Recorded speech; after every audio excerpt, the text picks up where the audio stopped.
আসসালামু আলাইকুম। আজকে আমি আপনাদের গরুর মাংস রান্না করে দেখাবো। আমি কিভাবে রান্না করি আপনারা দেখুন। আমি কিছু গরুর মাংস নিয়েছি। দেখুন আমি কড়াইয়ে তেল দিয়ে দিলাম পরিমাণ মতো। তেল দিয়ে দেওয়ার পরে আমি এখন আস্তে আস্তে সব মশলাগুলো দিলাম। দেখুন আমি তেজপাতাগুলো দিয়ে দিচ্ছি, দারচিনি দিয়ে দিলাম, এলাচ দিয়ে দিলাম, একটু বড় ফল দিয়ে দিয়েছি, কিছু লবঙ্গ দিয়ে দিয়েছি। দিয়ে আমি এটাকে সুন্দর গরম তেলের পরে একটু ভেজে নিলাম। তারপরে আমি পেঁয়াজ কুচি দিয়ে দিলাম। পেঁয়াজ কুচিটা আমি এখানে ভেজে নেব বাদামি করে। দেখুন আমি পেঁয়াজ কুচি দিয়ে ভেজে নিচ্ছি সুন্দর করে। এটা ভেজে হয়ে গেলে আমি এখন দিয়ে দেবো এরপরে। দেখুন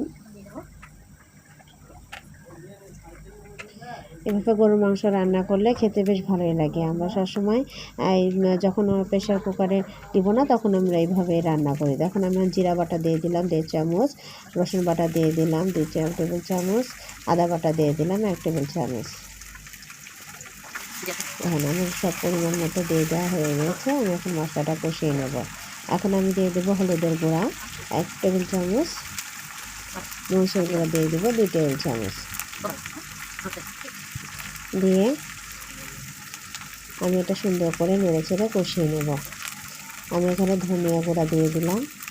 এখন ধনিয়া গুঁড়াও দিয়ে দিয়েছি। দিয়ে আমি এটা সুন্দর করে ভেজে নেব। আমি একটু সামান্য পানি দিয়ে এটা সুন্দর করে কষিয়ে নিচ্ছি।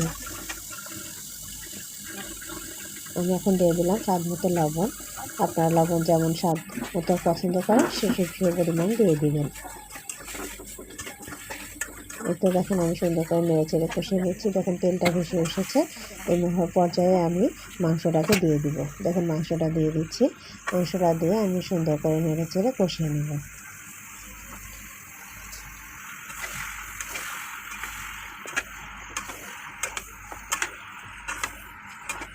এই যে সুন্দর করে আমি নেড়েচেড়ে কষিয়ে নিচ্ছি।